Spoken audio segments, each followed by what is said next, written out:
kana muoyo udwesuranie Jehova na magai mere makugayania nani akahe mundu na derisukwo aremi gwai kana moikane ikorai matu kana moike gutire watho mweru kiteo kaima iguru ukwirwo tiga uria mwerirwo tene Adamu athaithirwo ni Ngai akirwo ndakaria muti uria marikanĩire aria Ngai akimenya akĩigua ũru agĩũkĩra Ngai akĩmũingata na ndericũkwo aremi gwai kana mũikare ikũrai matũ kana mũhinge gũtirĩ watho mwerũ gĩteo kaima igũrũ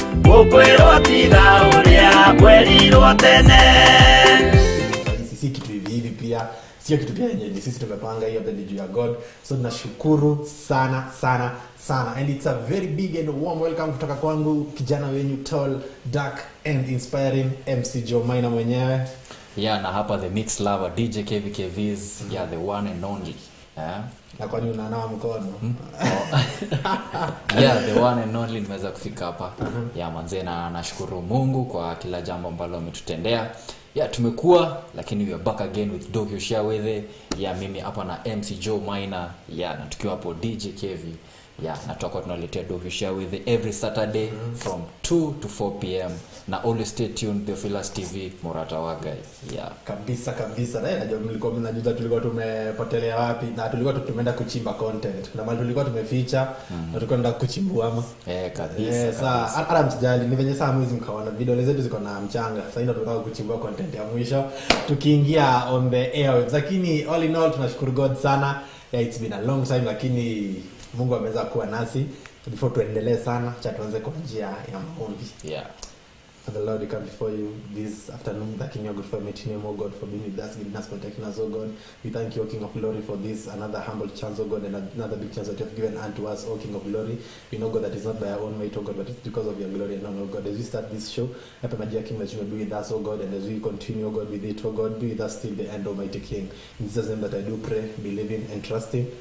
Amen. So manze tumerudi tena, it's something more better, tumeandalia vitu zaidi mzuri. Tuko hapa hivi, wewe kijana mwenye umepoteza hope in life, wewe kijana mwenye unaona ni kama maisha yako haina purpose, wewe kijana mwenye unaona ni kama life yako imeenda kombo kidogo. Tuko hapa hivi kukupatia hope in life, tuko hapa hivi kufanya you have another purpose in life. Tuko hapa hivi kufanya pia ufeel yenyewe manze raha haiko huko nje peke yake. Huko hivi kwa God raha manze ni tele. Raha ni tele, ni excess, hatuwezi maliza raha nyingi kwa God ama aje DJ. Yeah, kweli, na bado pia wale vijana wanasema bado tuko accepted in na society. True. Yeah, bado tuko hapa kwa ajili yenu na always tunajua bado kwa society kasi vijana napatanga wengine wetu tunakuwa tuko in the right place, wengine tuko in the wrong place. Bado tuko hapa kwa adviceana vile unafaa kuishi kwa society na bado kuishi pia na watu wenye wako elderly hapo, ndio unajua niku bado hata si tutafika hapo ama hata si hata utazeeka kwanza kuzeeka man. Sasa unaimaje tupatana mimi mjango niko pepo na kautambi fulani. Ndevu za white na nywele za white. Sasa uko na kakipara pale. Hapana, achana kipara. Hii nywele sitaki itoke. Lakini unajua all in all always stay kwa ukienda ukiwa kwa njia mzuri, una follow steps za pia za your mentor, unaangalia mtu mwenye unaona mtu anafanyanga aje. Pia mimi unajua unaweza pata kuna msee ananiangalianga ati hata mimi naweza kuwa kadi KEVVI ama kama MC MAINA unaangalia unakuwa na steps ziko fiti na hapo bado itakuwa poa. Kabisa. So stay tuned manze kwa the Theophilus TV. Kama ni kijana uko hapo ndani umetulia, each and every Saturday this is a place to be. Unakaa tu hapo unatulia kwa TV yako ama hata pande ya Facebook ama YouTube pia the Theophilus TV. Unakaa unatulia tu na chekisho venye iko manze. Hapa hivi utaweza kugrow utagrow spiritually venye vijana unafaa kugrow. Si ati ukae tu kwa hivyo nje tu ukisema life sijui nini, hapana. Kwa God life iko fiti na si venye pia tuko bado tunashukuru God sababu penye tumefika saa hii manze sio kuweza kwetu. Hata si kwa hii position yenye tuko pia sio kuweza kwetu. Maybe tu ungepata huko nje tuko kwa Madrid tuko kwa nini, lakini God ameweza kutuchukua sisi akatuweka kando akatumia kama vessel ya kuspread neno lake kwenye vijana na hiyo ndio yenye tunafanya ama ni DJ kabisa. So before turudi, let's take a short break kwanza, tusikize ngoma 2-3, alafu tukirudi tutakuja na topic ya siku ya leo. Twende DJ.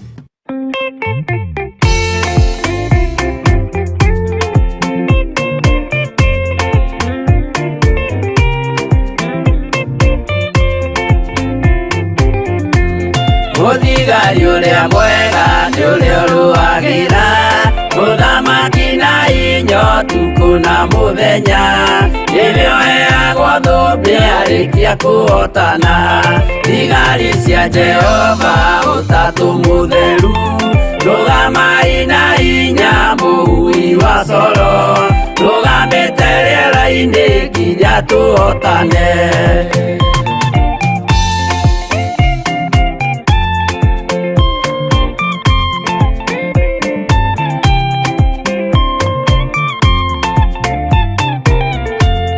Walikia kuotana mugambo wa coro nĩũkahuhwo rĩera-inĩ nacio thĩ na igũrũ igakũnjwo cieherio ũthiũ-inĩ wa Jehova hĩndĩ ĩyo gatũrũme nĩakoneka rũngiĩ kĩrĩma gĩa Zayuni ya mwena rĩa theru mahotane mbara-inĩ kuma ituri cia thĩ.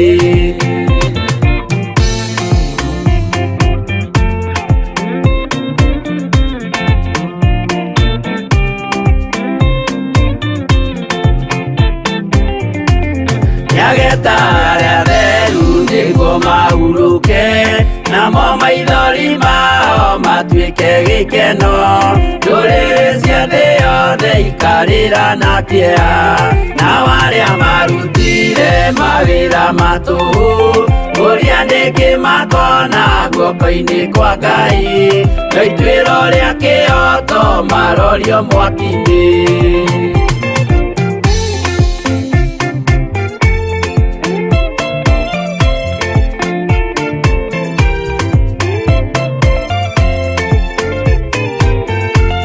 Njeru ya gĩkeno nĩyo tũgatũra kũu gũtirĩ kĩeha gũtirĩ maithori tũkainagĩra Jesũ mũnene wa thayũ mũthigari ũrĩa mwega nĩ ũrĩa ũrũagĩra ũthamaki na hinya ũtukũ na mũthenya nĩwe ũheagwo thũmbĩ arĩkia kũhotana.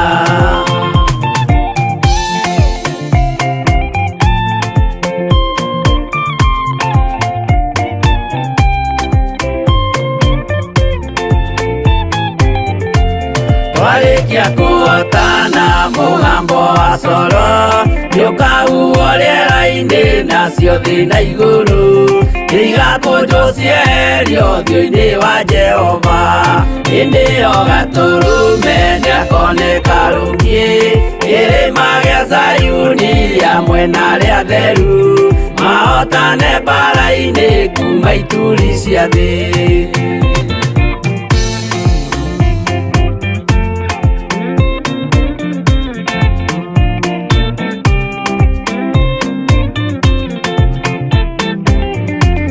Nyageta arĩa theru nĩguo mahurũke namo maithori mao matuĩke gĩkeno ndũrĩrĩ cia thĩ yothe ikarĩra na kĩeha nao arĩa marutire mawĩra matũhũ ũrĩa nĩkĩ makona guoko-inĩ kwa Ngai na ituĩro rĩa kĩhoto marorio mwaki-inĩ.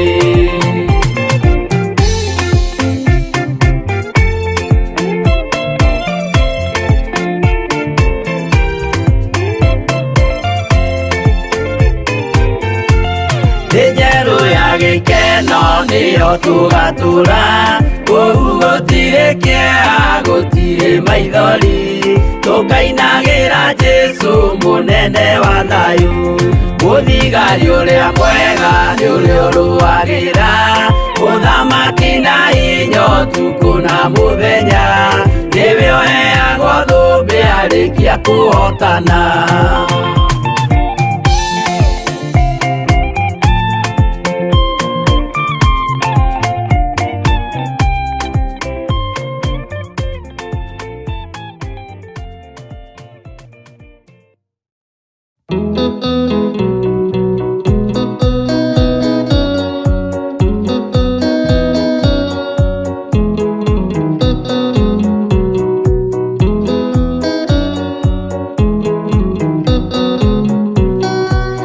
aingĩ nĩ arwaru mũrimũ wĩtagwo ika.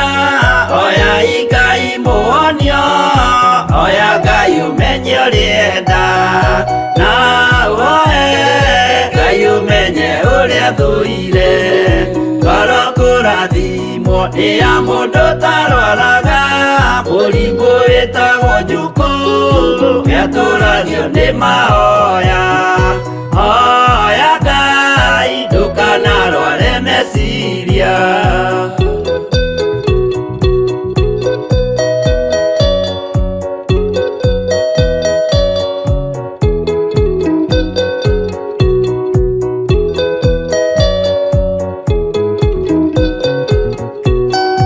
Mũrimũ gũthũka nĩ ũrĩa wĩtagwo rũmena, ũthũkagia irĩkanĩro. Ũthũ nĩ mũrimũ mũru, na ũiru nĩ mũrimũ ninaga andũ. Bũrũri o wothe andũ othe mangĩmenana, andũ a itũũra mamenane, othe nĩ maninanaga. O mũndũ aragia cio ũrĩa ũngĩ ũru.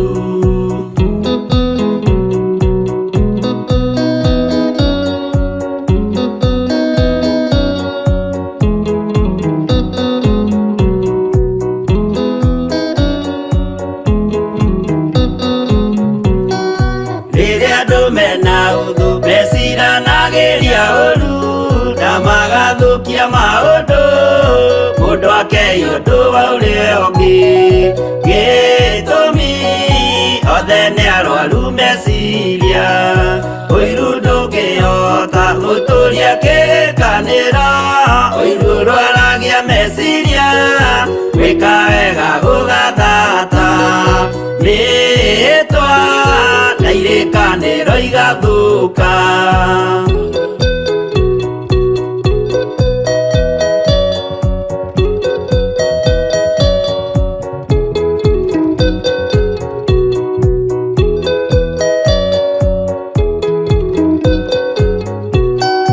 Mwago wanenera andũ moige thĩ gwĩ thayũ, menya mwago nĩ mũrimũ wa mwĩrĩ wĩtagwo itherũ. Ngai we oigire itherũ nĩ mehia, andũ aingĩ nĩ arwaru mũrimũ wĩtagwo ika. Oya Ngai mũhonio, oya Ngai ũmenye ũrĩenda, na ũhoe Ngai ũmenye ũrĩa thũire.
honokia we Jehova Olia wahonokirie Nuhu ngoro yakwa ina maithori yetereire hinya wa iguru akigũithia nyũmba ya Nuhu mena hinya wa ngoro ciao makiugaga irĩma nĩ nene nĩmakahaica mehonokie honokia we Jehova ũrĩa wahonokirie Nuhu ngoro yakwa ĩna maithori yetereire hinya wa igũrũ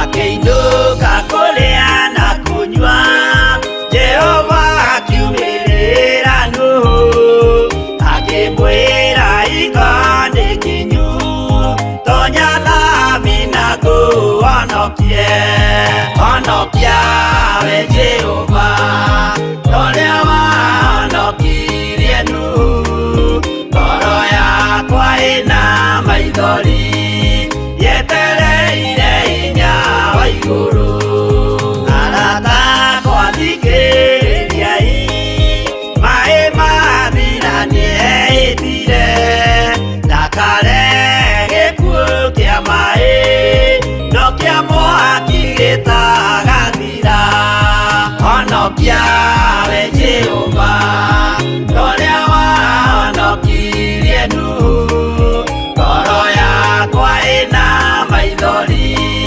yetereire hinya wa igũrũ honokia we Jehova ũrĩa wahonokirie Nuhu ngoro yakwa ĩna maithori yetereire hinya wa igũrũ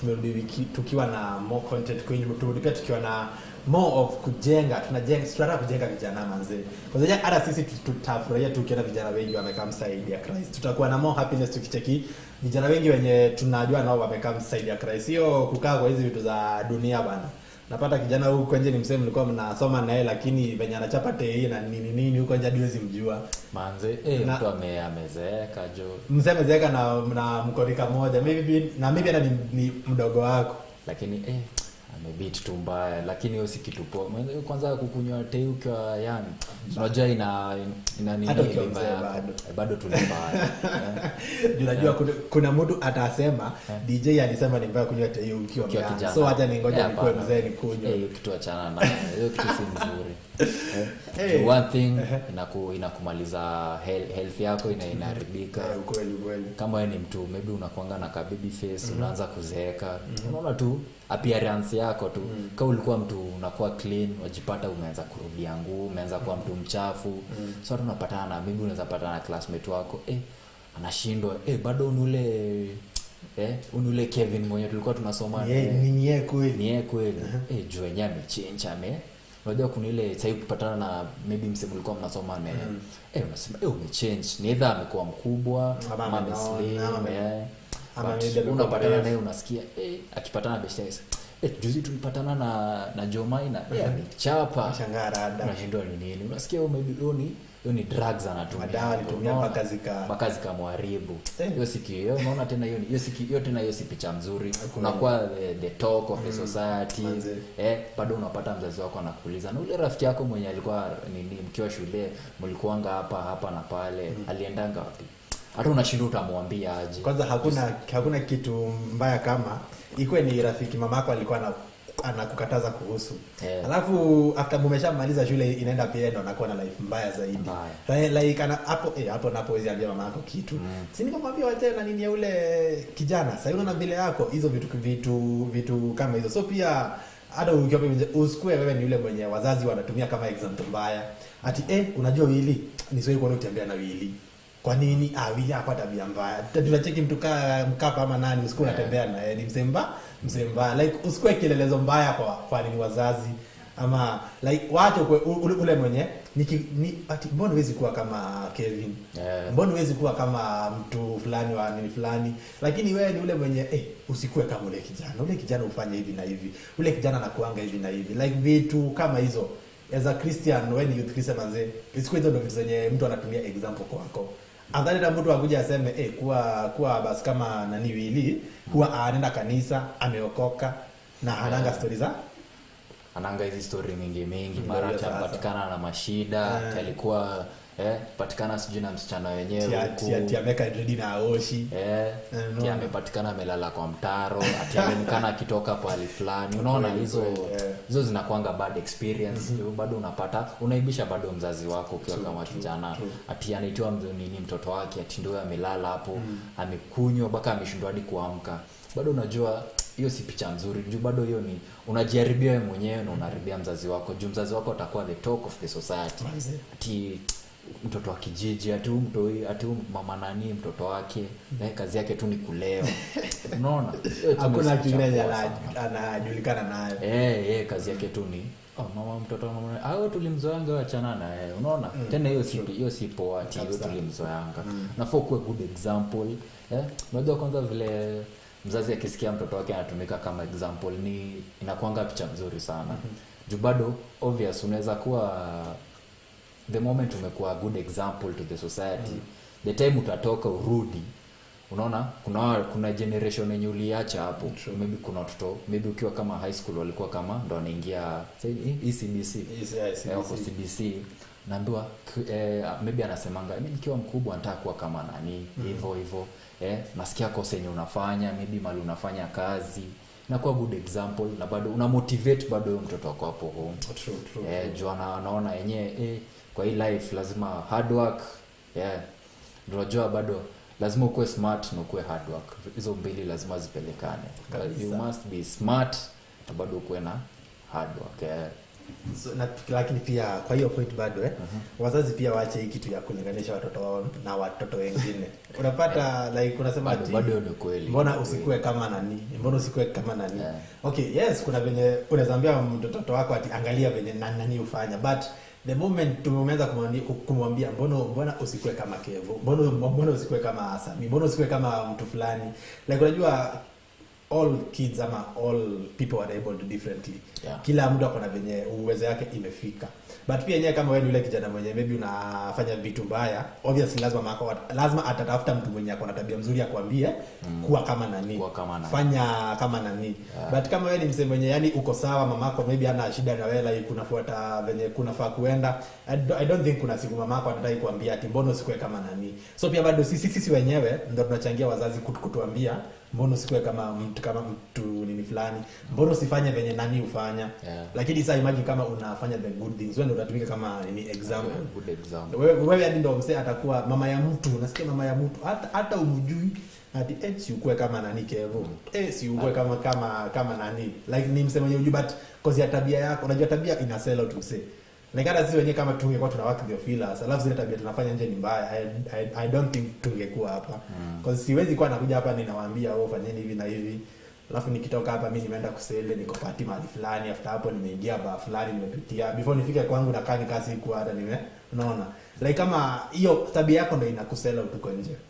Hakuna venye unaweza niambia una work malika, let's say for example tunajua ba Theophilus, una work Theophilus but at the same time wacha nitumie wewe DJ, unakuja hapa hivi una mix Theophilus, ukitoka hapa hivi nena na kupata pale club fulani pale hivyo 44 ni mix una mix huko pia.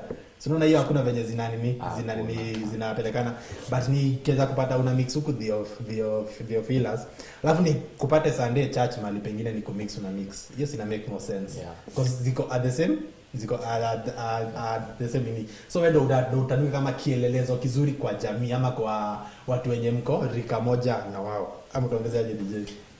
Alafu hata hapo bado nini, unajua kuna watu tu wanasemanga cha niseme tu hivyo mimi nimekuwa na hiyo experience. Unapata unaambia mzazi wako ati unajua vile unapenda kufananisha mtu na mwingine. Ni muhimu ya juu itakuweka in your mind ukikaa wewe mwenyewe.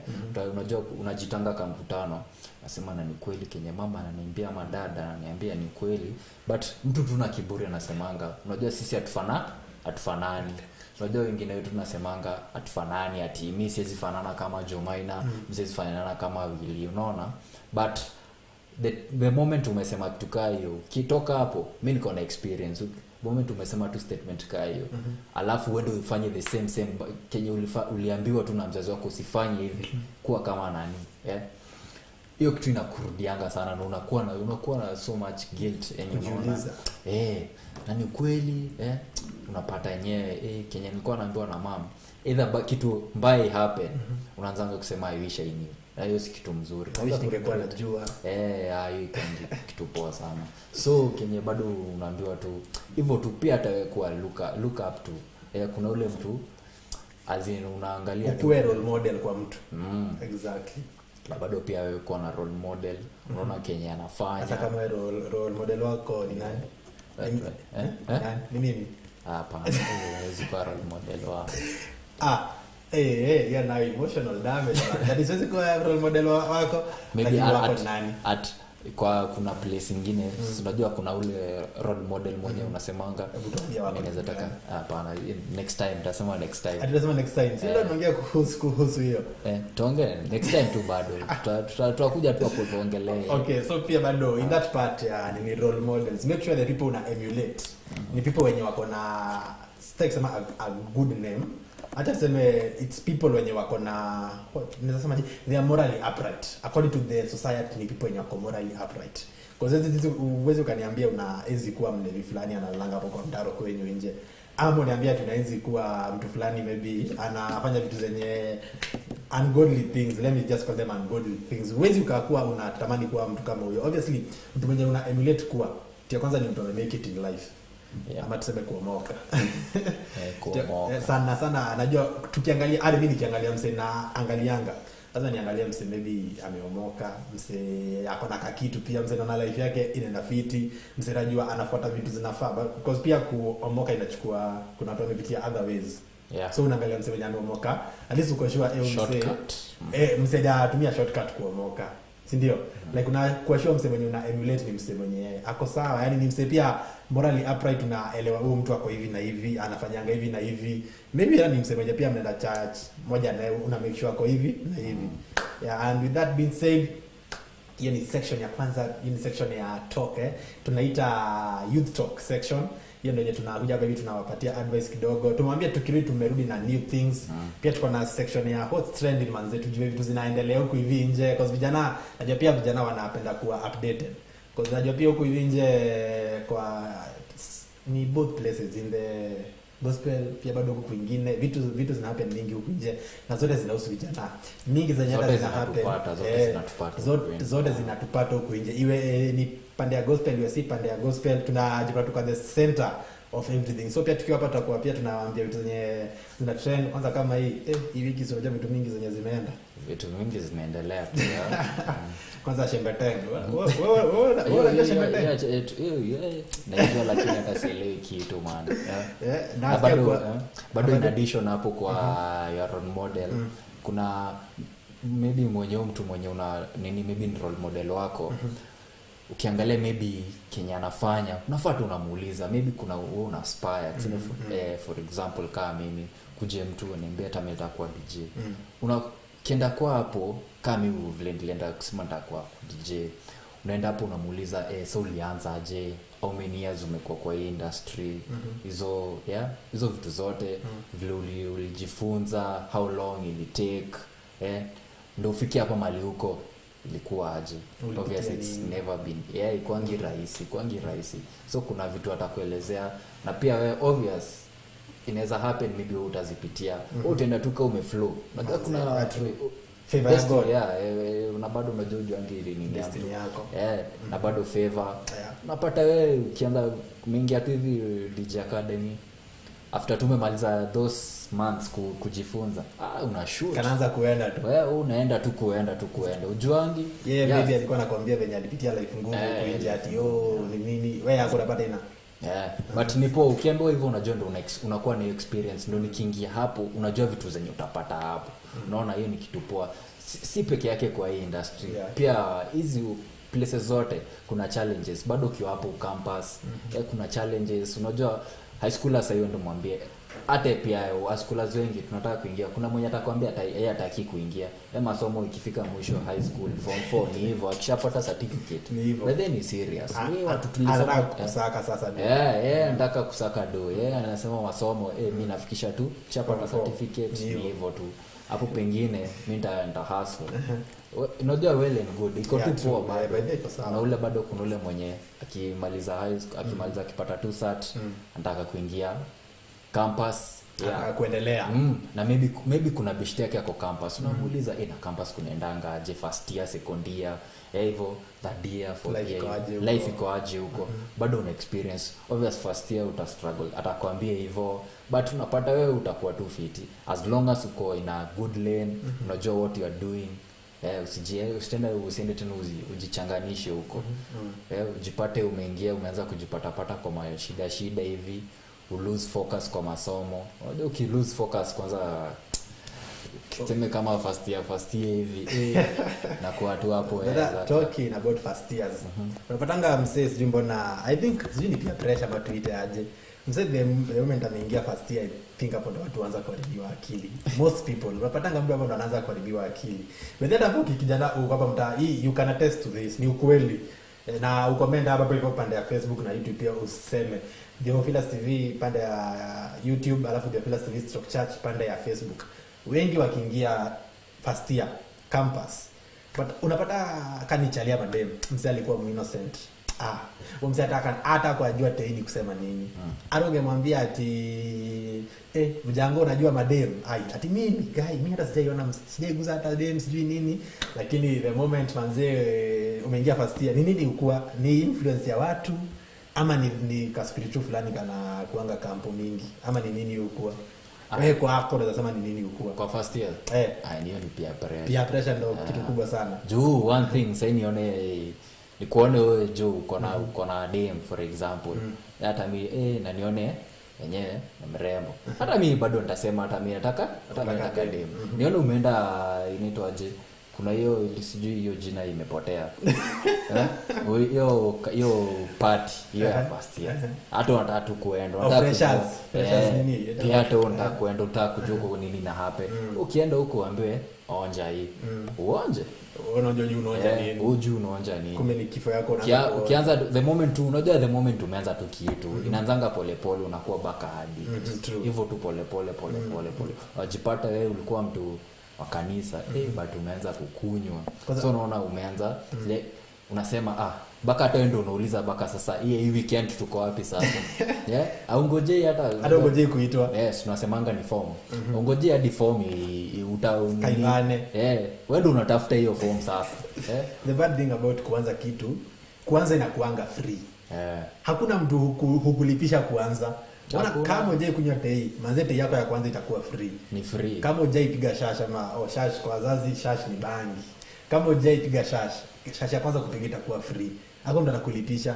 lakini from that the moment utakuwa umeshaanza hapo ni wewe utakuwa unaanza kujitafutia like hadi wewe ndo utaanza kukua manze kitu nilipiga nikasikia iko fiti acha nijaribu tena nisikie venye iko hii kitu nilipiga nikasikia iko hivi na hivi acha nijaribu tena venye iko first thing inakuanga free hakuna mtu atakulipisha kitu hakuna siku ati akwambie buda umekunywa tei ati hapana nipe chwani nikuonjeshe never ever lakini after hapo ukienda kumuitisha atakwambia wewe acha tuchange ya mzinga tununue inakuanga how much inakuanga how much wewe ndo unaanza kuuliza bei ati na nikibei ile mzinga kubwa alafu tukuja tuibariki na wanaibariki anaitapanga najua nika uko na experience ndakuona kando nikuulize hizo ulijulia wapi okay unajua wakati unafunza mtu kitu lazima uwe na hiyo ni bado ni but then I know about all this nazuliza nilijulia wapi sijafanya hivyo but I know all this ni kuishi na watu wenye wako hivyo bado like unajua you gain experience from what uko na wao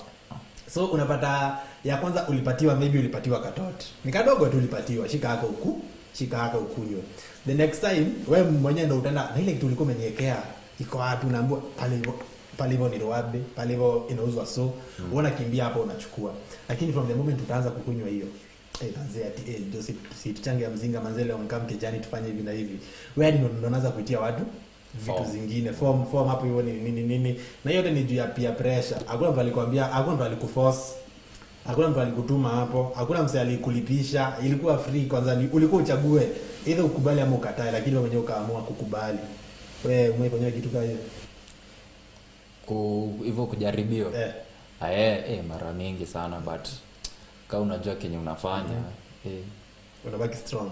Unabaki mostly strong. Christians, youth Christians manze tunapitianga such kind of things kama hizi, like unapata maarifa wako wengine bado hawajaokoka, because obviously hatuna maarifa wameokoka si wote, because unajua pia bado sio kila mtu kunja kwa sawa, not everyone is perfect, hata sisi hadi tuko perfect, but unapata arifu kone huko hivyo nje, msee amekaa amekwambia kwa hivi na hivi situfanye hivi na hivi, yeye akwangi ameokoka, so anataka kukudrag huko kwenye huko, na at the same time pia anajaribu kumvuta kwenye, so unapatanga ni kama ni vita inakuwa hapo katikati.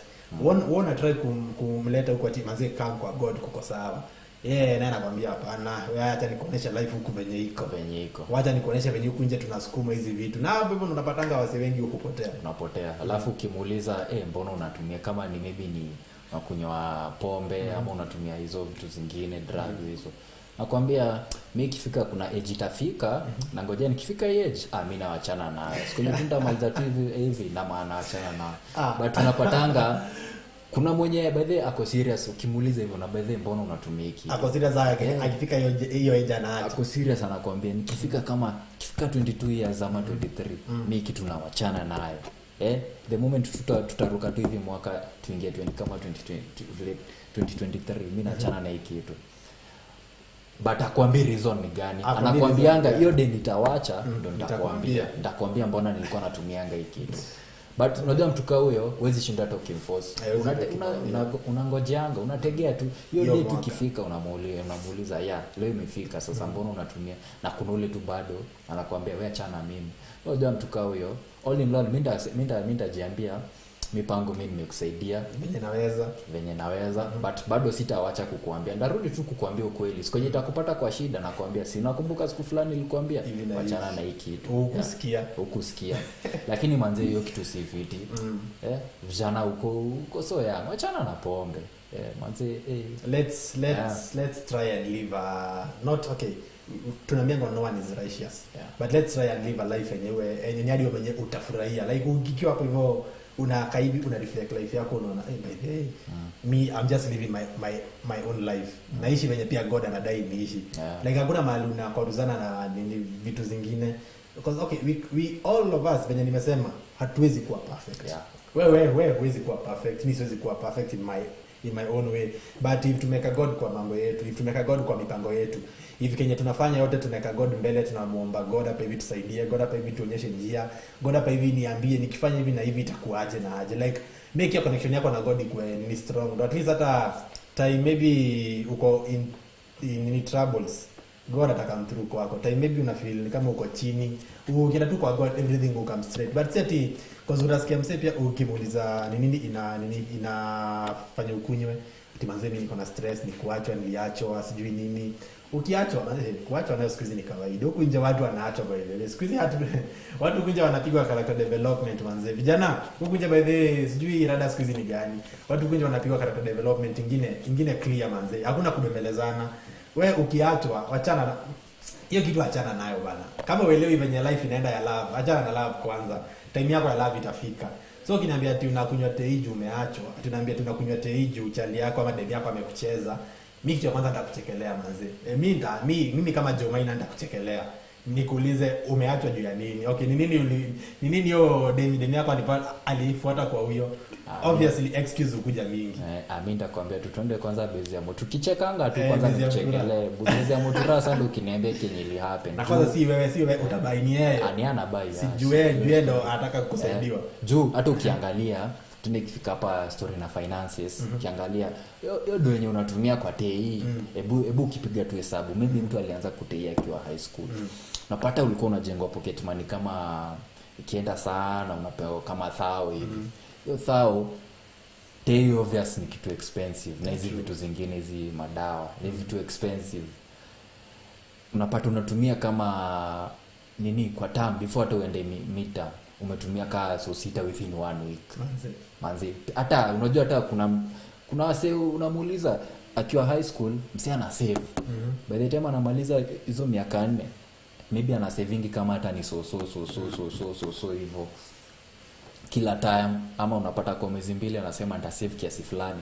akitoka hapo maybe akona kama 30k unaona umemaliza form 4 uko na 30k ako dose kama kusaidia kata kusukuma by the time unaingia nini kampo maybe first year obvious utation hostel first year second year unajiambia na pali kwa maybe hata sasa uko na ID umefungua ka account niko na 30k maybe kuna do maybe wazazi maybe unaendanga anakujenga ka kitu ama kuna ka side hustle unaona bado una grow unapata ukiwa tu bado kampo unafungua ka biashara unasoma na bado unasoma unaona hata bado hiyo uki-earn school fees unasaidia maparo unaambia hii semester wacha hata mimi nawasaidia hata kama ni kwa ni 20% nitawasaidia ingine nini unaona hata mzazi ataona manze na mtoto wetu mtu anafikiria but si wewe ni hapo tu madawa bado fikiria bado future yako unajua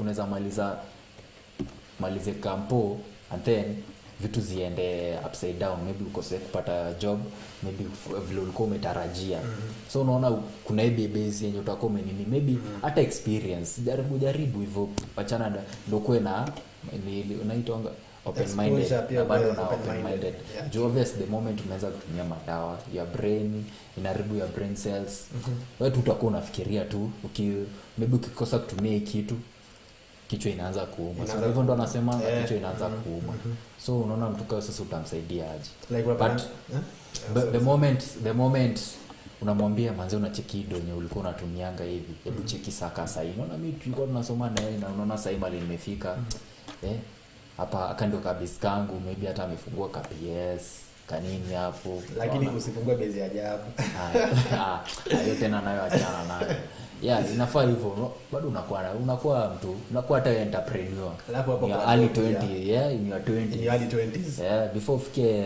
third floor wewe ni mwana unakuwa this umetoka ka kitu wewe ni mwana biashara pia hapo hivyo kwa ndo like unapata uko chuo maybe unapatiwa do less but umeshajiingiza kwa hiyo life ya kutei and everything hiyo life ni expensive huwezi ukaishi kutei na do za wazazi like hapo ndo unapata kijana mpaka ameingia kwa njia zingine za kutafuta do zenye hazifai ndio aweze kumaintain hiyo life yake ya kutei daily unaweza kumaintain hiyo life yake ya maybe baby ya kupiga kishasha manini daily so manze vijana hapo hivyo nje manze tupunguze hiyo kitu jo hata kani ni kuitumia mimi usiniambia ati naitumia juu ya nini stress na counseling bana nini stress huko ama kuja kwa God manze ukikuja hapa hivi tuchape dance 2-3 tuimbe tuoshe huko tuhoe tufanye maombi yote like stress zako zitaisha but ukiniambia TTE inatoa stress wapi utakuwa na stress ya kutafuta dozi zingine manze so anyway rafiki masai tumeenda kiasi na ndo tunataka tulipe bills nataka kulipa bills tulipe bills so acha tutachukua break we'll be right back turukishe hour tena tukirudi naomba turudi with nini sasa ndio na what's trending so nini inaendelea huko nje kwa mitandao nini huko nje na wadhuru vijana nini tukiwaambia what's trending na pia tukiwaambia vitu venye ziko akina Shembeteng wanasema aje nasikia kusema love ni nakuloboto hiyo lugha ni ya kuna tunaelewa sawa acha niseme tulia kiamba tasti tunarudi ti haya papa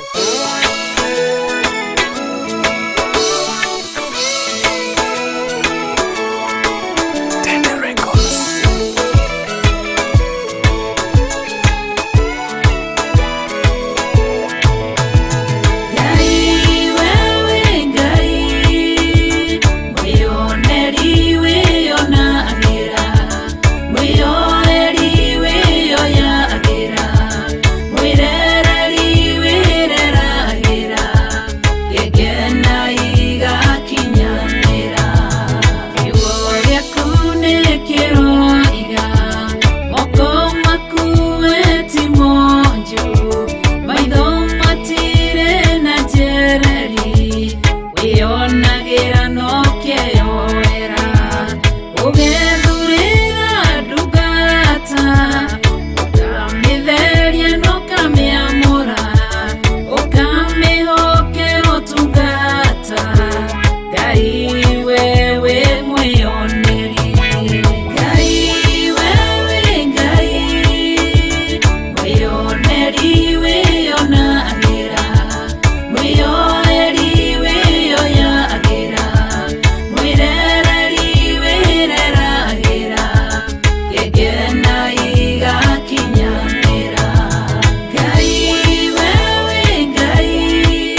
Jeremaya atanaingira nda ya nyina wamuinoka muthura ukionera ndugata onokorwo arĩ gakenge ukirerera Jeremaya Ngai wewe mwĩoneri Ngai wewe Ngai mwĩoneri wĩonagĩra mwĩoeri wĩoyagĩra mwĩrereri wĩreragĩra gĩkena igakinyanĩra Ngai wewe Ngai mwĩoneri wĩonagĩra mwĩoeri wĩoyagĩra mwĩrereri wĩreragĩra gĩkena igakinyanĩra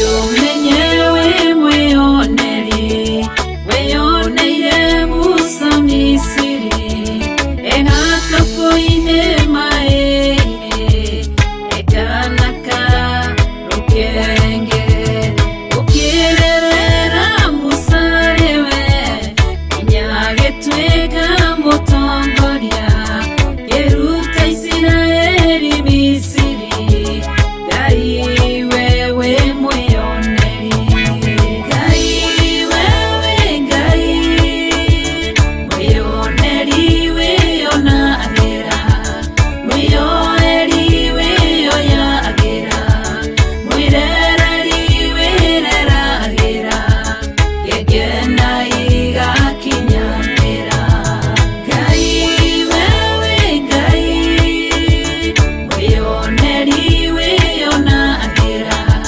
mwĩoeri wĩoyagĩra mwĩrereri wĩreragĩra gĩkena igakinyanĩra Ngai ithe tiwe wonire Esau mena Jakubu na tondũ wewe mwĩoneri ũkĩrorera Jakubu ũgĩkenio nĩ Jakubu ũkĩmwenda na ngoro yaku ũkĩmũcenjeria rĩtwa Ngai wewe mwĩoneri Ngai wewe Ngai mwĩoneri wĩonagĩra mwĩoeri wĩoyagĩra mwĩrereri wĩreragĩra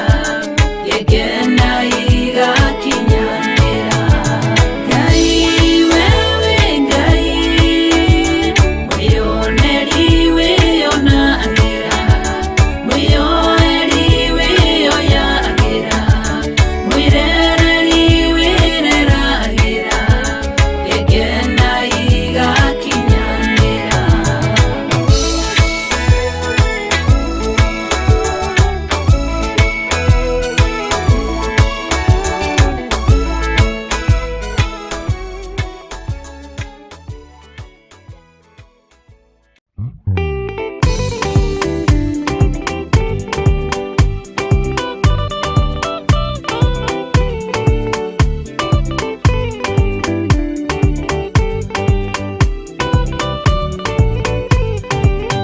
yana inya ũmĩrĩrie ngoro ũiyũrĩtwanĩra mũtheru umbũre ũira wa gaturume ngorwete gwĩtigĩra rora muoyo waku ndũgatuĩke na muoyo wa nyoni ĩrĩa yuaga ĩgathiĩ ĩkaingĩra mũtego-inĩ ĩgate muoyo wayo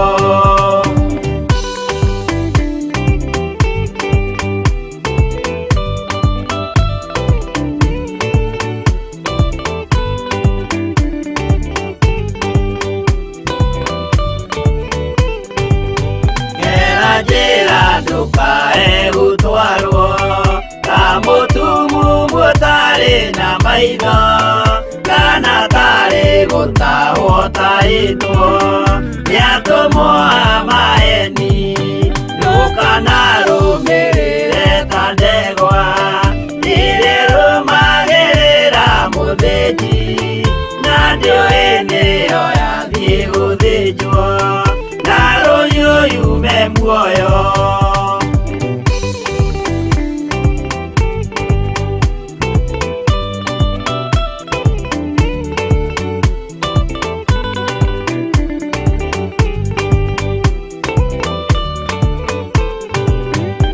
Nama mũthenya wa ũmũthĩ mũndũ angĩũra kana agarũrũke ndingĩũrio thakame ya mũndũ ũcio wĩtete na ũtũrĩka mũthenya na ũtukũ ndinogaga ngĩmũthaitha ngĩitaga maithori ngĩmwĩra ciugo cia kũmũguna na ngaiyũrwo nĩ kĩeha.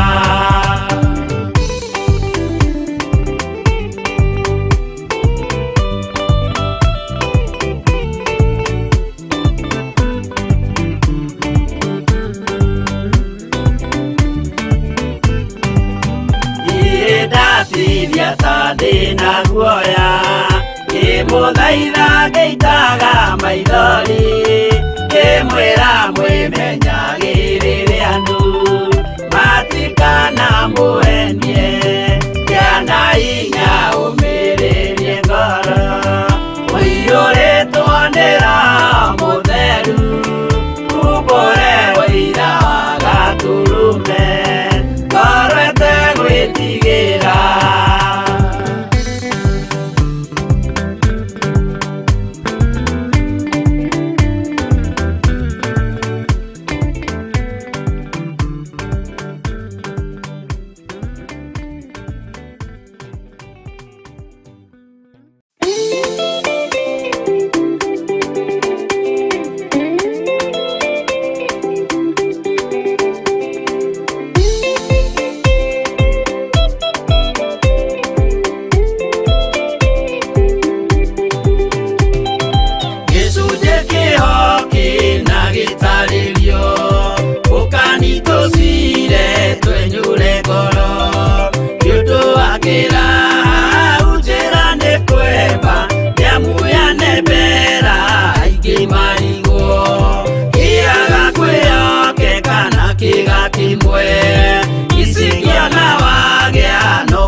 No mũikarĩte o nginya mũkĩre mwĩnogamĩte yukai tũrũhi angĩmoragia ũhoro umaga naku nĩũndũ matirĩ mawenjera wega no nĩ Ngai wendaga kũruta nama atĩ ndareka mũndũ akoima na thutha.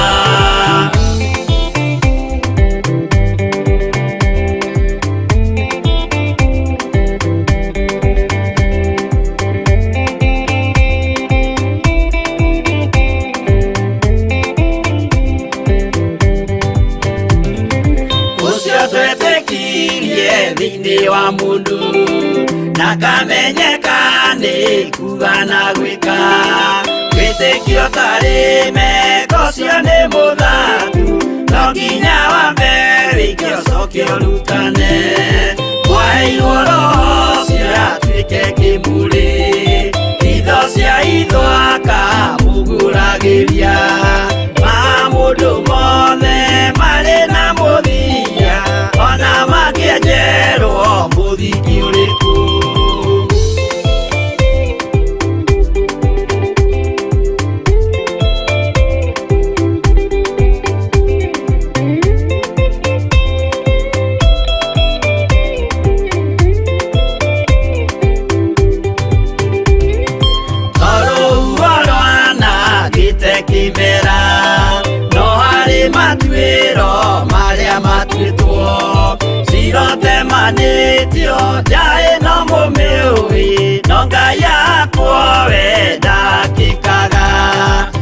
tũgũithie ibere ya Ngai witũ twĩhurĩire imũhu mwĩtĩo wage tũmũthaithe tũgĩitaga maithori twĩhumbĩire ngũnio nginya ikumĩre.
maingĩ nĩ ikũgaya gĩkuũ ciĩrirĩirie maũndũ marĩa marĩ thĩno ũrĩa nĩ gũgaciarwo aira ehokeku oimbũrage mathani matarĩ na guoya ngoro ciao ciamenya nĩ ageni gũkũ thĩ ngoro ciao ciamenya nĩ ageni gũkũ thĩ anathi me igũrũ metereire aira arĩa makombĩrĩria kumbũra mathani na ũrĩa mombĩrĩirie rĩrĩa marathaga mena maithori maingĩ na ruo rwa ngoro ũrĩa nĩ gũgaciarwo aira ehokeku oimbũrage mathani matarĩ na guoya ngoro ciao ciamenya nĩ ageni gũkũ thĩ ngoro ciao ciamenya nĩ ageni gũkũ thĩ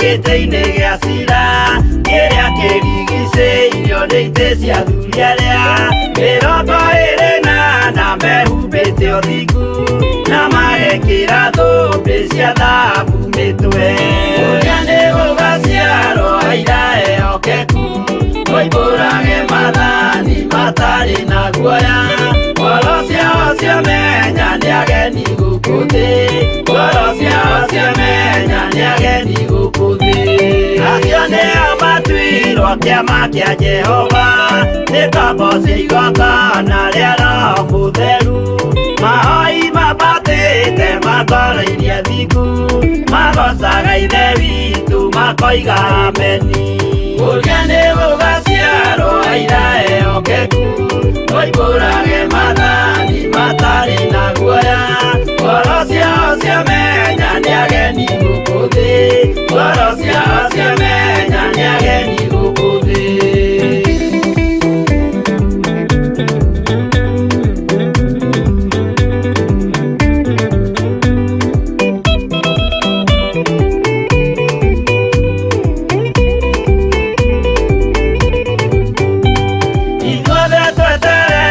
gĩtĩ-inĩ gĩa cira kĩrĩa kĩrigicĩirio nĩ itĩ cia athuri arĩa mĩrongo ĩrĩ na mehumbĩte ũthingu na magekĩra thũmbĩ cia thahabu mĩtwe ũrĩa nĩ gũgaciarwo aira ehokeku oimbũrage mathani matarĩ na guoya ngoro ciao ciamenya nĩ ageni gũkũ thĩ ngoro ciao ciamenya nĩ ageni gũkũ thĩ acio nĩo matuirwo kĩama kĩa Jehova nĩ ngombo cia igongona rĩa Roho Mũtheru mahoi mabatĩte makoroirie thingu magocaga ithe witũ makoiga ameni ũrĩa nĩ gũgaciarwo aira ehokeku oimbũrage mathani matarĩ na guoya ngoro ciao ciamenya nĩ ageni gũkũ thĩ ngoro ciao ciamenya nĩ ageni gũkũ thĩ ũrĩa nĩ gũgaciarwo aira ehokeku oimbũrage mathani matarĩ na guoya ngoro ciao ciamenya nĩ ageni gũkũ thĩ ngoro ciao ciamenya nĩ ageni gũkũ thĩ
thĩ ona indo ciothe nĩombire Adamu na kĩũmba erĩ mahoreranagie Ngai na Jesu na Roho matũũraga mendanĩte maiyũirwo nĩ ũhoro wa ma gũtirĩ ũcambagia ũrĩa ũngĩ Adamu na Hawa erĩ marĩkia kwĩonia njĩra makĩigua watho wa ngoma Ngai nĩamatiganirie Ngai na Jesu na Roho matũũraga mendanĩte maiyũirwo nĩ ũhoro wa ma gũtirĩ ũcambagia ũrĩa ũngĩ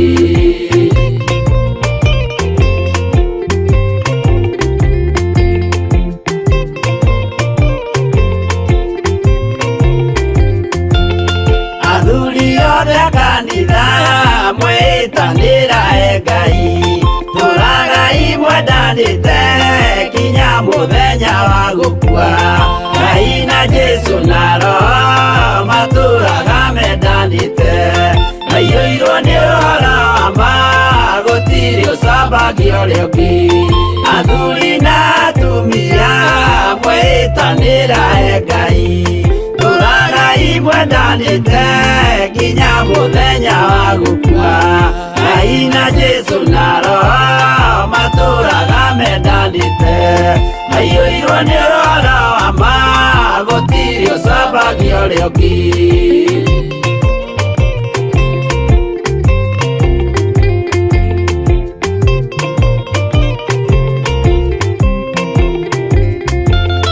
Igwaya nake na iretu ona tũkenge mwarĩkia Tũciarwo nĩ kĩgongona tũragai mwendanĩte Ngai na Jesu na Roho matũũraga mendanĩte maiyũirwo nĩ ũhoro wa ma gũtirĩ ũcambagia ũrĩa ũngĩ Ũyũ nĩ watho wa Ngai Jesu nĩwe mũira waguo maheirwo andũ arĩa atheru matũũre makirĩrĩirie Ngai na Jesu na Roho matũũraga mendanĩte maiyũirwo nĩ ũhoro wa ma gũtirĩ ũcambagia ũrĩa ũngĩ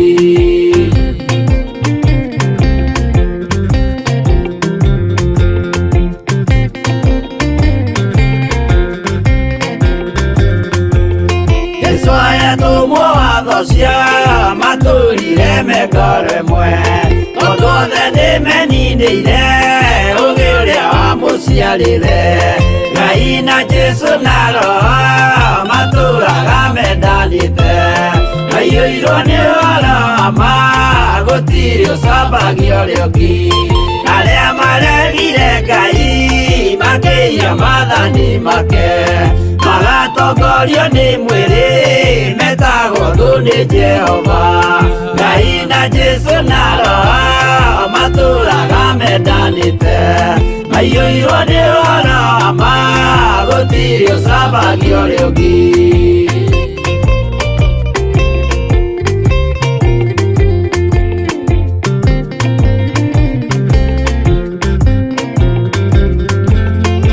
mũthaithĩra andũ acio mũtikamathikĩrĩrie tondũ mekũmwĩra mwĩhie maathani mũikare tao Ngai na Jesu na Roho matũũraga mendanĩte maiyũirwo nĩ ũhoro wa ma gũtirĩ ũcambagia ũrĩa ũngĩ Jehova rĩkia kũmba thĩ ona indo ciothe nĩombire Adamu na kĩũmba erĩ mahoreranagie Ngai na Jesu na Roho matũũraga mendanĩte maiyũirwo nĩ ũhoro wa ma gũtirĩ ũcambagia ũrĩa ũngĩ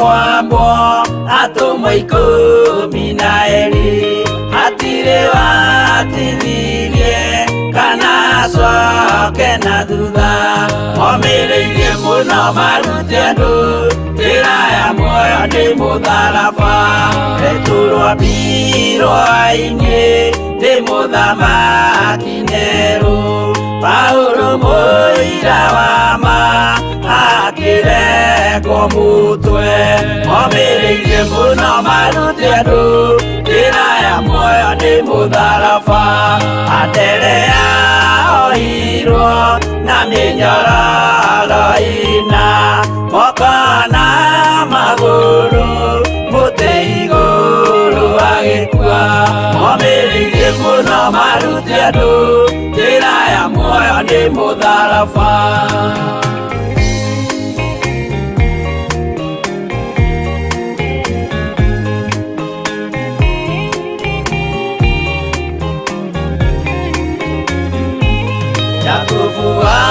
Zebedi aregithirio mũtwe na rũhiũ rwa njora nĩ mũnene Herode momĩrĩirie mũno marute andũ njĩra ya muoyo nĩ mũtharaba Johana wa Zebedi arugirwo na nyũngũ atuĩrĩire Efeso akiugaga endanai momĩrĩirie mũno marute andũ njĩra ya muoyo nĩ mũtharaba Filipo ambirwe muoyo mũtharaba igũrũ bũrũri ũcio ambĩirwo ũkĩnyenya wothe momĩrĩirie mũno marute andũ njĩra ya muoyo nĩ mũtharaba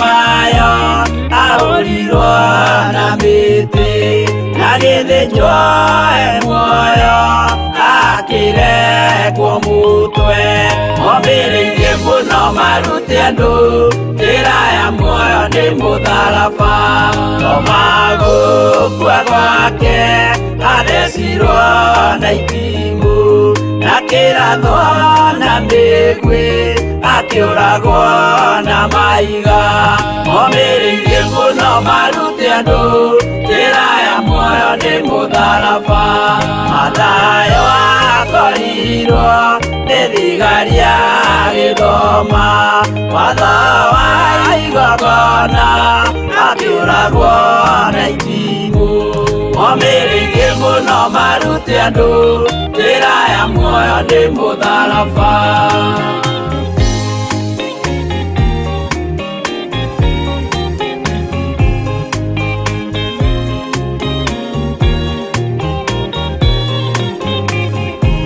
Jakubu wa Rufayo ahũrirwo na maiga arega gũkua narua agĩthecwo mũtwe momĩrĩirie mũno marute andũ njĩra ya muoyo nĩ mũtharaba Juda aregirwo mũtwe wake na ithanwa Simeoni Zelote agĩatũrwo na thoo momĩrĩirie mũno marute andũ njĩra ya muoyo nĩ mũtharaba Mathia ahũrirwo na maiga na kĩambo atanatuĩkana akĩrekwo mũtwe momĩrĩirie mũno marute andũ njĩra ya muoyo nĩ mũtharaba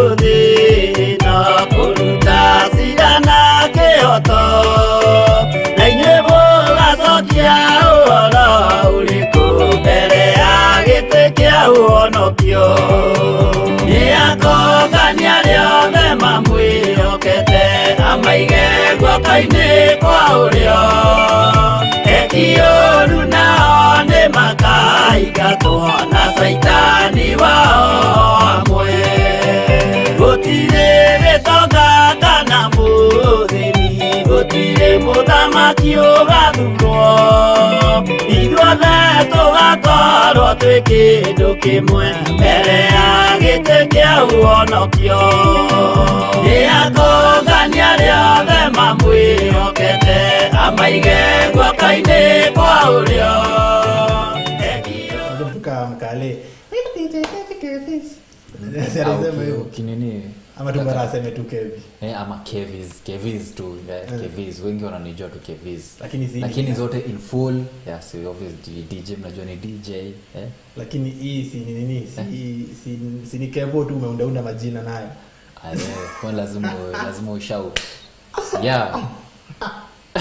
ni KEVVY na ingine ni KEVVIZ KEVVIS haya kabisa yes so mambo tukirudi tunarudi na what's trending vitu zenye zinasumbua vijana huko nje saa hii yenye vijana kwanza hiyo lugha man chembeteng but to be honest mimi kwangu mimi naweza sema kwangu hata tukiongea tu kuna wale wanasema iko sawa but to be honest sasa mimi sasa nianze kuongea na hizo vitu mbaya na hiyo sasa hiyo unaona hata anashindwa nini na kuambia hebu imagine hata unaongea mbele ya mzazi maybe unaongea na beshte yako unaongea na na beshte yako mzazi wako akiwa hapo maybe amekuja kukusalimia akikwambia twende place anaanza kuambia hiyo mbaya sijui pa mimi hata sinasikia tiko na ngeli sijui mbambi mimi kwangu naelewa nasikia kinyo mtu anasema lakini wewe huwezi ongea mimi siwezi ongea juu kwangu na kuna watu wako ni fluent na kuongea chembeteng kaji na kwanza kuleje nimesikia kuambia mtu na kulove na kulombo tu sasa yaona kwa lazima tuweke mbao hiyo mbaya sinaje venye kuna ngeli ya a e i o u so ni bambe bimbo hiyo bambe bimbo so mimi nazisema wanaharibu voice isn't it a voice vowels so wamekuja na voice zao vowels ni vowels sawa mimi mwalimu wangu alinifunza voice sasa ni karibu anaharibu by the way unajua hapo itanini shule unajua sasa mtoto wa CBC huwezi mwambia anajua ni azini vile si tulisoma unajua si vile wanasoma kama mo atakwambia ni mu unaona sawa si wanaita ku si ni ku bebe si ni ku abu kudu bebe ni abu kudu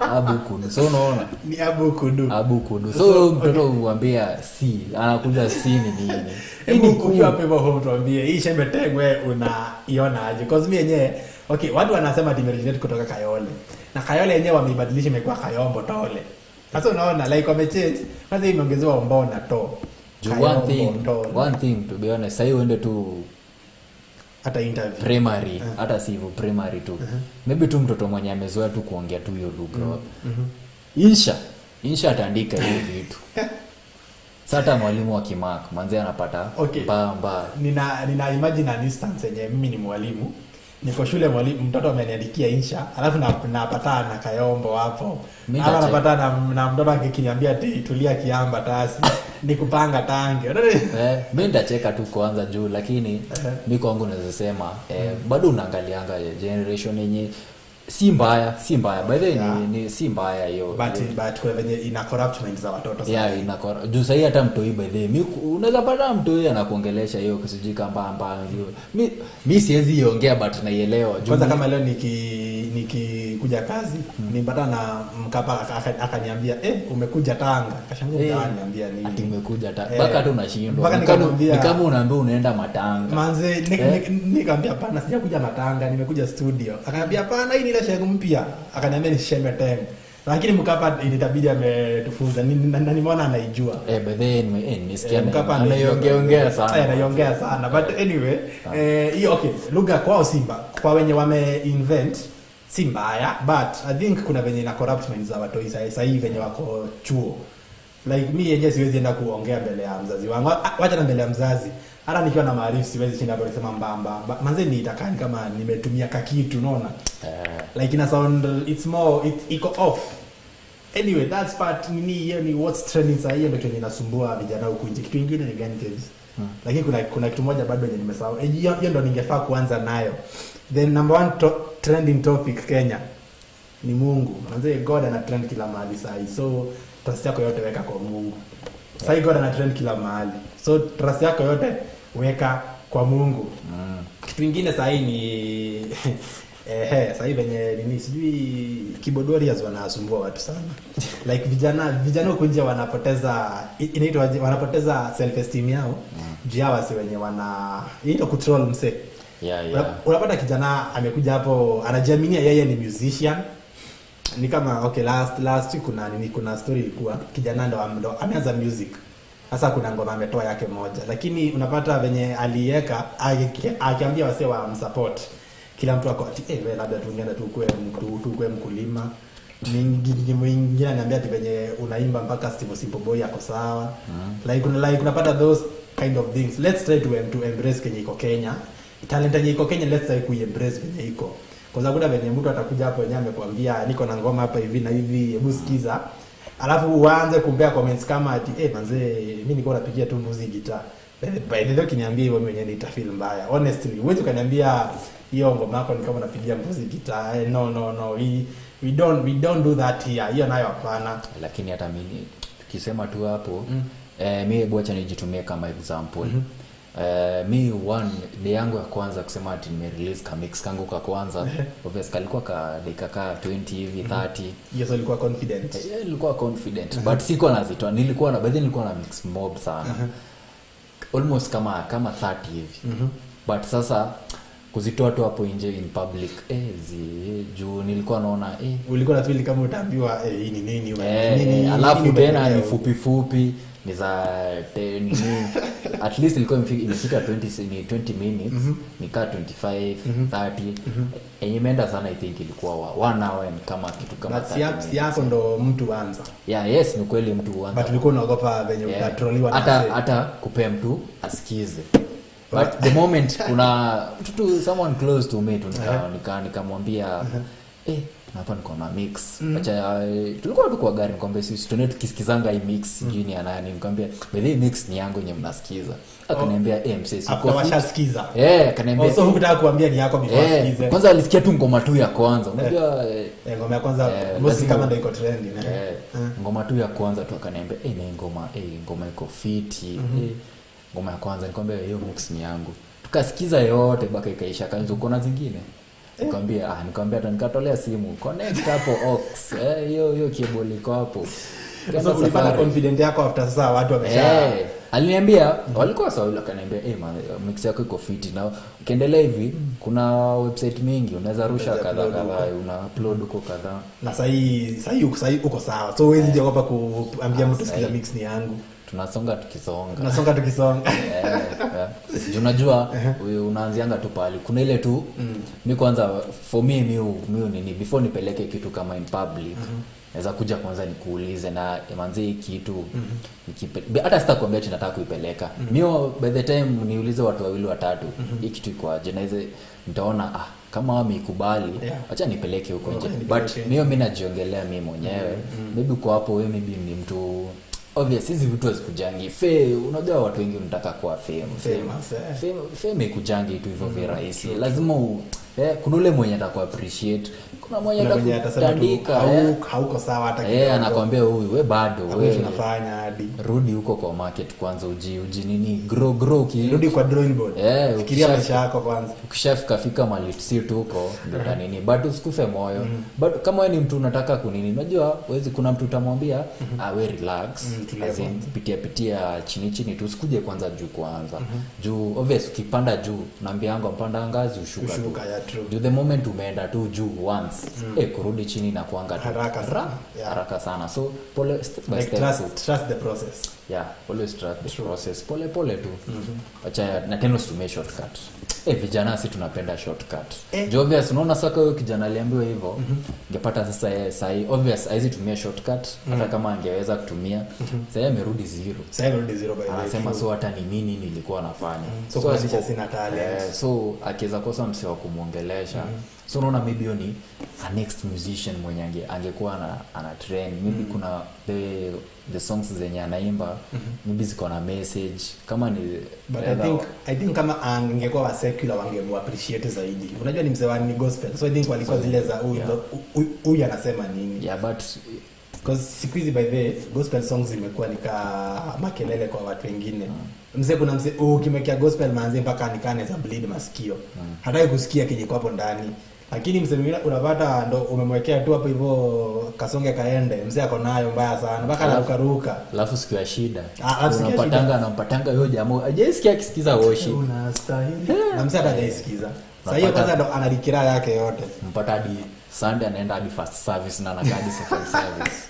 Sio wakati alikuwa ako sawa hangefanya kitu. Manze unajua unaweza si vijana unapata yes uko kwa hizi mambo zingine umejingisha kwa hizi mambo but always fikiria Mungu wako na ndio maybe amekufanya maybe hata kama unapata do maybe yeye ndo anakufanyia hizo favors zote unafaa tu ujiulize by mbona nimekuwa nikipata favors nikijaribu kitu inawaka nikijaribu kitu inawaka bado rudishia Mungu shukrani.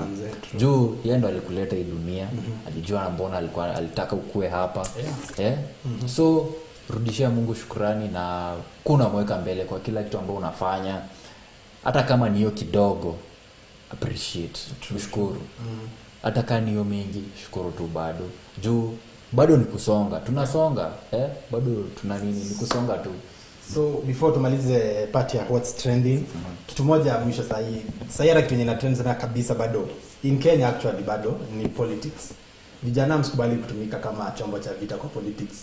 Msikubali kutumika na wase mkwe watu wenye mtaanzisha vita ama mkwe watu wenye ama ati ulipo na mse fulani ndo umchague ama nini. Hapana. First thing, voting is your choice.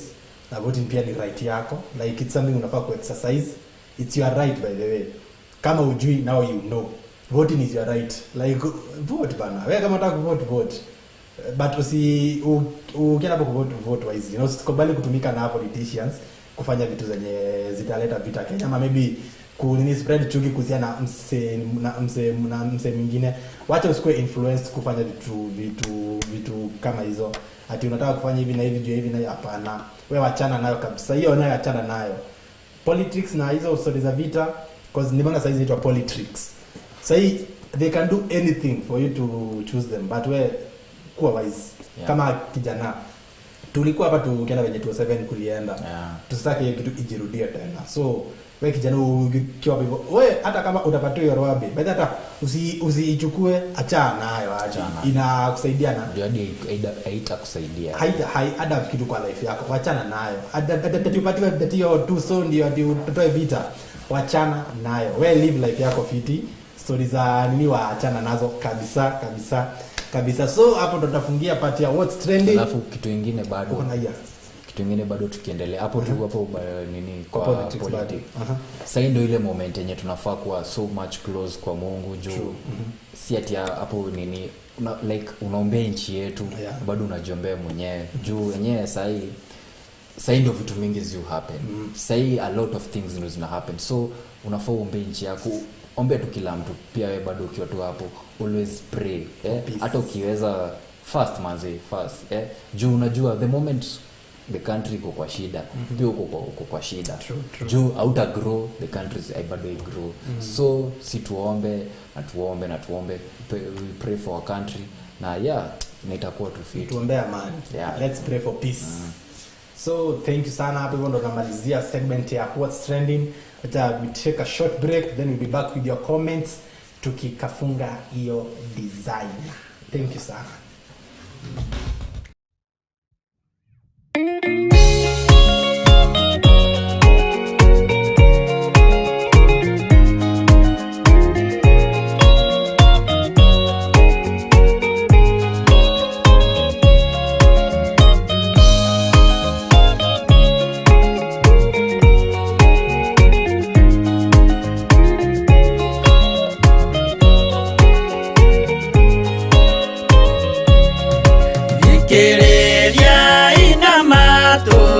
mũmenye na ngoro atĩ kĩgongona nĩkĩo kĩrutaga andũ arĩa nene na arĩa nini ũkombo-inĩ wa mehia na gĩakagwo bũrũri-inĩ wĩkĩrĩkanĩro.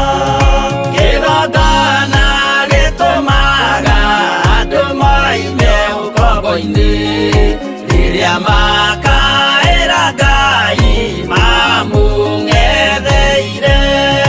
Mũthĩnjĩri ũrĩa watũire bũrũri wa Kanani nĩwe waũrathimire na akĩwamũra. Iburahĩmu akĩrwo nĩ Jehova thiagake gĩthĩnjĩro kũu thĩ ĩyo yarĩ irathimo. Kĩgongona gĩtũmaga andũ moime ũkombo-inĩ rĩrĩa makaĩra Ngai mamũng'etheire.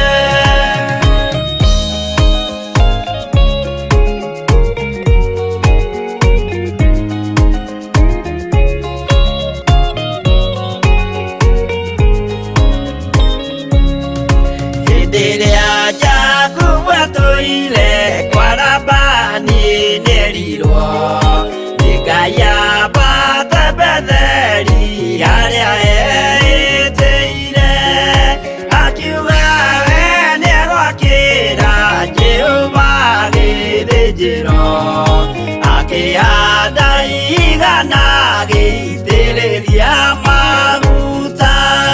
Kĩgongona gĩtũmaga andũ moime ũkombo-inĩ rĩrĩa makaĩra Ngai mamũng'etheire. Rĩrĩa andũ marĩ ũkombo-inĩ nĩmahinyagĩrĩrio makaremwo nĩ gwaka kĩgongona mekuo. Gũcakũra andũ ũkombo-inĩ mainũkire Kanani magakĩre Ngai wao gĩthĩnjĩro kuo. Kĩgongona gĩtũmaga andũ moime ũkombo-inĩ rĩrĩa makaĩra Ngai mamũng'etheire.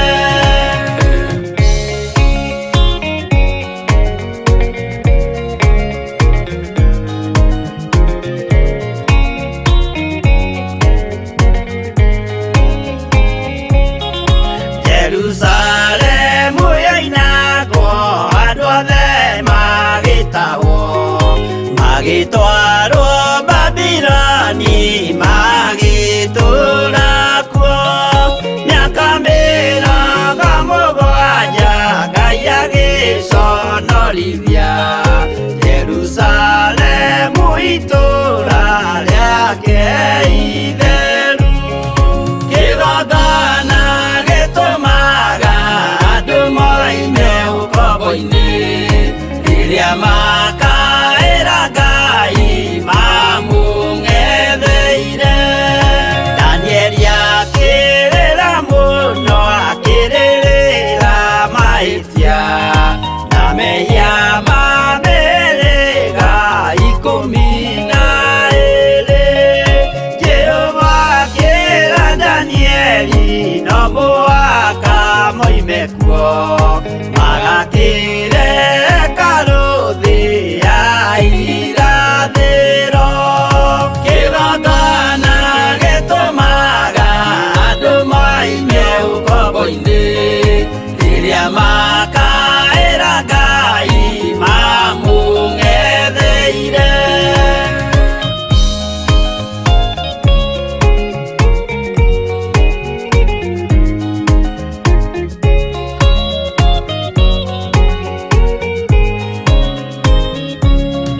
Mwathani witũ akorire ndũrĩrĩ cia thĩ yothe, ituĩtwo ngombo cia mehia nĩ mũcukani.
marobo-ini rĩrĩa makaĩra Ngai mamũng'etheire.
Tũteithie Mwathani tũmagĩrĩrie nao matiendaga Jesũ mekĩrĩire nda ciao tarĩ Ngai.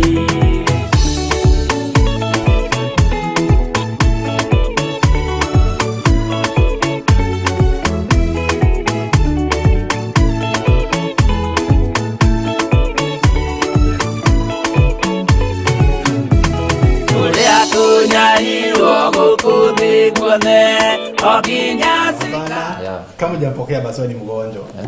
Lakini wewe hauko sawa. Na lazima uipokee. Na lazima uipokee ndio upone. So mtu hajapokea Yesu ni mgonjwa. Tumeagree kabisa. Haya, so acha tutambue wenye tulikuwa nao pande wa comments.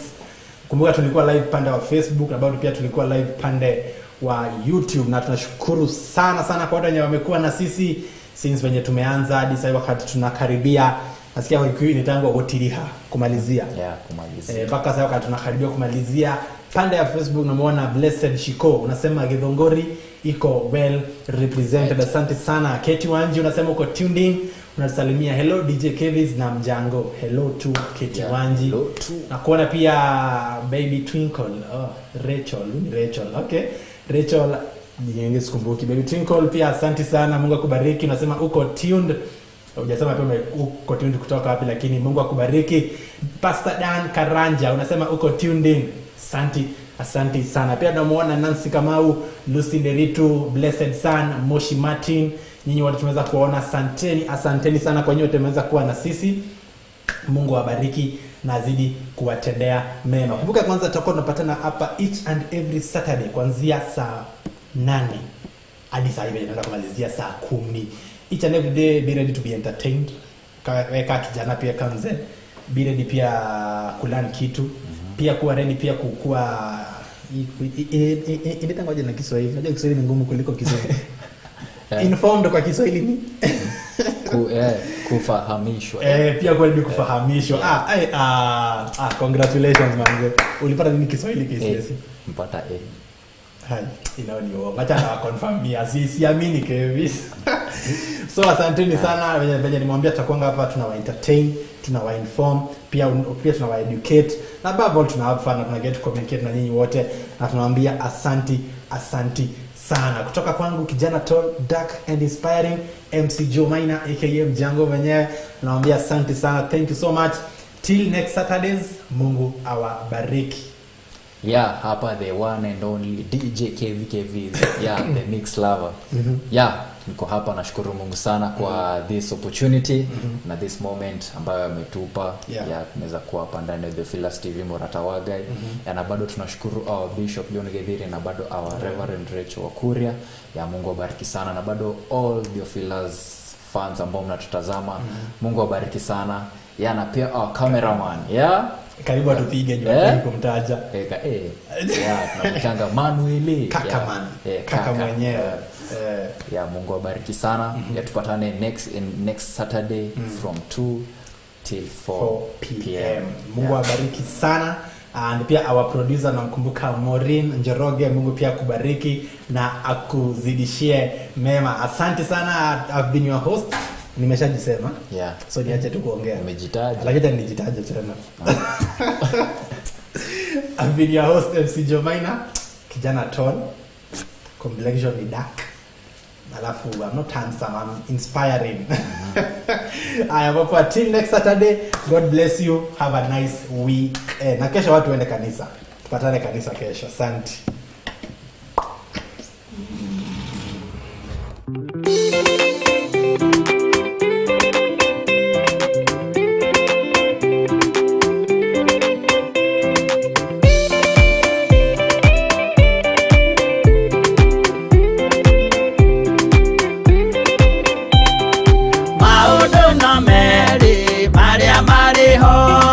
Wakikana muoyo udwesuranie Jehova na magai mere makugayania Nani akahe mundu na derisukwo Aremi gwai kana moikane Ikorai matu kana moike Gutire watho mweru kite okaima iguru Ukwirwo tiga uria mwerirwo tene Adamu athaithirwo nĩ Ngai akĩrwo ndakarĩa mũtĩ ũrĩa marĩkanĩire arĩa Ngai akĩmenya akĩigua ũndũ agĩũkĩra Ngai akĩmũingata na ndericũkwo aremi gwai kana mũikare ikũrai matũ kana mũhinge gũtirĩ watho mwerũ ũkĩte ũkaima igũrũ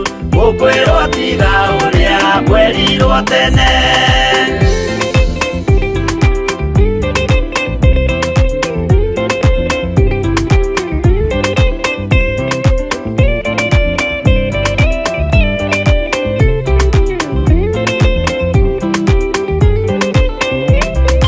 Dunia iria andũ tene merire akĩmathaithaga na matiĩtĩkie Mae maiyũrire thĩ andũ othe makĩũragwo Ngai akĩmanina na ndericũkwo aremi gwai kana mũikare ikũrai matũ kana mũhinge gũtirĩ watho mwerũ ũkĩte ũkaima igũrũ ũkwĩrwo tiga ũrĩa mwerirwo tene Sodomu na Loti wahonokire Tondũ wa ũremi ũrĩa waiyũrĩte kuo Makĩũkiura ta mbura andũ othe makĩũragwo Ngai akĩmanina na ndericũkwo aremi gwai kana mũikare ikũrai matũ kana mũhinge gũtirĩ watho mwerũ ũkĩte ũkaima igũrũ ũkwĩrwo tiga ũrĩa mwerirwo tene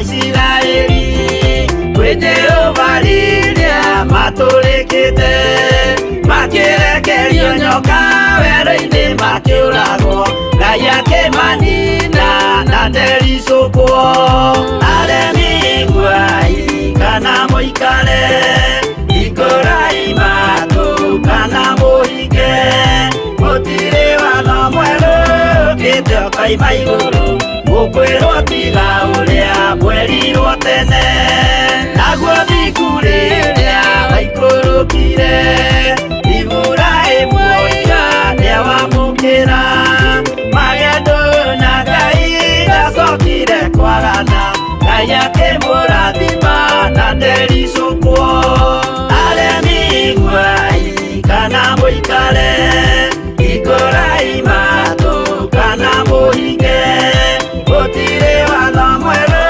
ũkĩte ũkaima igũrũ ũkwĩrwo tene.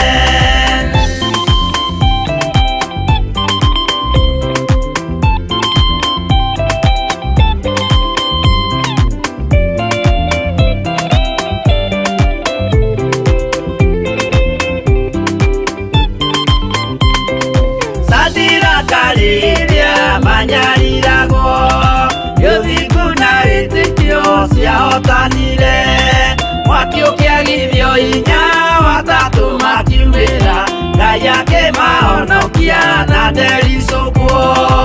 Aremi iguai kana mũikare, hingũrai matũ kana mũhinge, gũtirĩ watho mwerũ ũkĩte ũkoima igũrũ, ũkwĩrwo tiga ũrĩa mwerirwo tene. Nake Jesũ rĩrĩa mamũragire, gĩthiku atũmire gĩkuũ kĩingatwo, mũraika akiuma igũrũ akĩhingũra mbĩrĩra, Ngai akĩmũriũkia na ndericũkwo. Aremi iguai kana mũikare, hingũrai matũ kana mũhinge, gũtirĩ watho mwerũ ũkĩte ũkoima igũrũ, ũkwĩrwo tiga ũrĩa mwerirwo tene. Aremi iguai kana mũikare, hingũrai matũ kana mũhinge, gũtirĩ watho mwerũ ũkĩte ũkoima igũrũ,